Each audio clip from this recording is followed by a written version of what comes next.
आज की इस वीडियो में हम पढ़ने वाले हैं the little square box chapter question answers को। और इसमें आपको एक्सरसाइज के आंसर भी मिलेंगे। फर्स्ट है इसमें complete this sentence. Question number 1, the narrator thought the dark object looked like a pistol case. Narrator को ये लगा कि वो डार्क ऑब्जेक्ट किसी किसी पिस्टल को रखने का एक कोई बक्सा है। The narrator heard a clicking noise coming from the box. Narrator को उस बॉक्स में से एक क्लिकिंग की आवाज़ सुनाई दी।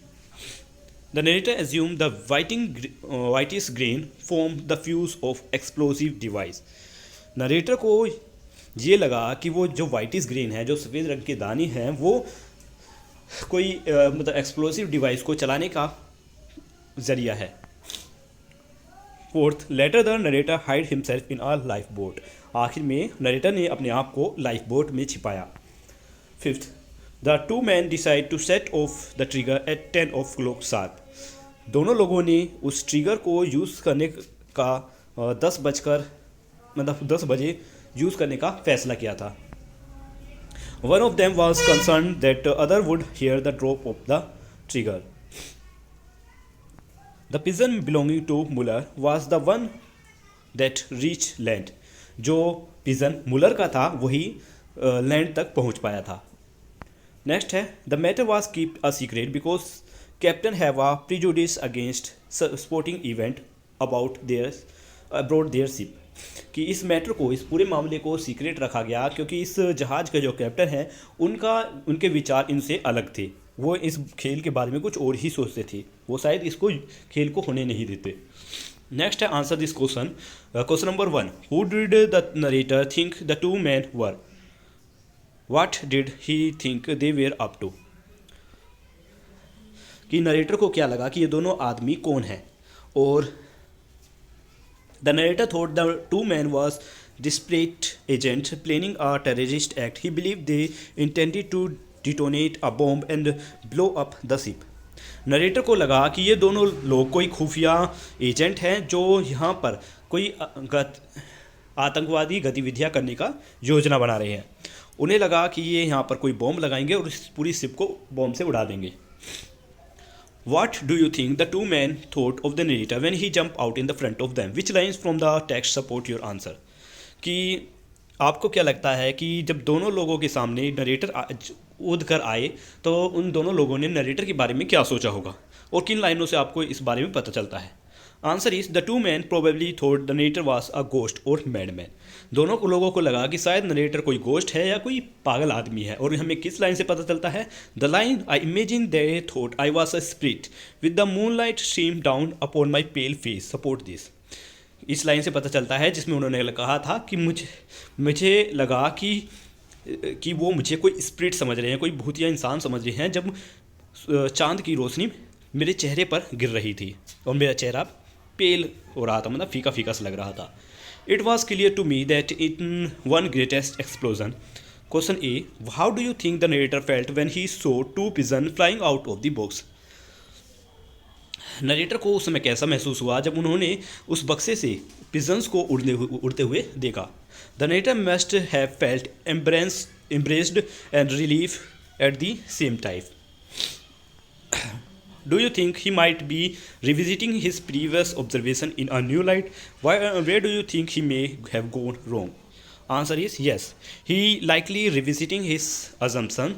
He misinterpreted the clicking noise and whitish grain as evidence of a bomb, which lead to be mistaken conclusion. Question C. If you were in the narrator's place, what would you have done differently and why? अगर आप narrator की जगह पर होते तो आप क्या करते और आप क्या अलग करते, क्यों? I would have misinform I have informed the captain privately instead of confronting the man directly to ensure safety without causing panic. मैं इस बारे में पहले कैप्टन से प्राइवेटली बात करता, उन्हें इस बारे में बताता और ये बात को ध्यान में रखते हुए कि सबकी सुरक्षा बनी रहे और कि बोट पर भगदड़ भी न मचे। Question 4, what were the different idea that the narrator could not decide between. वो कौन कौन से विचार थे जो नरेटर के मन में आ रहे थे लेकिन नरेटर फैसला नहीं कर पा रहे थे। He debated whether to accuse the men publicly, inform the captain or quietly observe them further. वो फैसला उनके दिमाग में ये विचार आ रहे थे कि क्या उन्हें उन दोनों लोगों के बारे में सबको बता देना चाहिए या फिर इसके बारे में कैप्टन को इन्फॉर्मेशन देनी चाहिए या फिर शांत रहकर इनके आगे के प्लान पर ध्यान देना चाहिए, नज़र रखनी चाहिए. What did he finally decide and why? आखिर में उन्होंने क्या फैसला किया और क्यों? He decided to keep an eye on them to avoid drawing unnecessary attention and to act only when sure of their intention. उन्होंने आखिर में फैसला किया कि वो इन लोगों की गतिविधियों पर नज़र रखेंगे, ये देखेंगे कि आखिर में उनका प्लान क्या है सच में, और वो जब तक श्योर नहीं हो जाते कि असल में ही ये कोई गुनहगार हैं या फिर कोई क्रिमिनल हैं, तब तक वो आगे कोई और काम नहीं करेंगे. I could count them by throwing my heart. Where was the narrator? इस समय narrator कहाँ थे? He was hiding in a lifeboat. Question B. How was he feeling at the moment and why? He felt extremely anxious and fearful, believing the men were about to detonate a bomb. ये यहाँ पर बहुत ज़्यादा घबराए हुए थे, बहुत ज़्यादा चिंतित में थे. उन्हें लग रहा था कि उन दोनों लोग जल्द ही यहाँ पर बॉम्ब लगाने वाले हैं, बॉम्ब को यूज़ करने वाले हैं. That stared me in the face, whether I did or did not give the alarm. Why did the narrator think he was about to die? Narrator को ये क्यों लगा कि वो मरने वाले हैं? He believed the man would set off an explosive device, killing everyone abroad. उन्हें लगा कि जो लोग हैं, उन दोनों लोगों ने यहाँ पर एक्सप्लोसिव डिवाइस लगा दिए हैं और लोगों को वो मारने वाले हैं और सभी मर जाएंगे. Why did he think there was no chance of living? He thought it was too late to stop them or escape the blast in time. क्योंकि नरेटर को लगा कि अब बहुत ज़्यादा देरी हो चुकी है उन्हें रोकने के लिए और ब्लास्ट से बचने के लिए. Appreciating the text के answers. You will be responsible for the death of 200 people, I said. The original sentence has more impact due to its dramatical and emotional phrasing, which convey the gravity of the situation more effectively.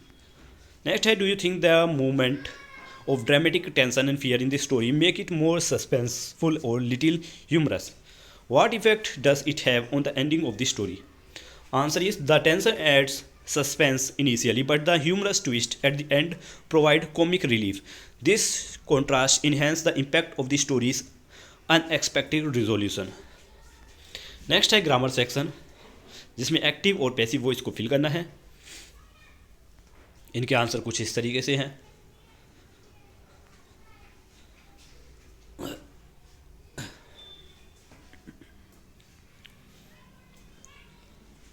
इसके बाद आते हैं rewrite each sentence as to passive and sentence using two object as subject.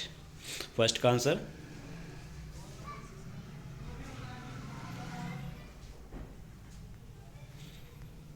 ये second. Video यहीं पर complete होती है. मिलते हैं नेक्स्ट वीडियो में क्वेश्चन दूसरे चैप्टर के क्वेश्चन आंसर्स के साथ या एक्सप्लेनेशन के साथ. Bye bye.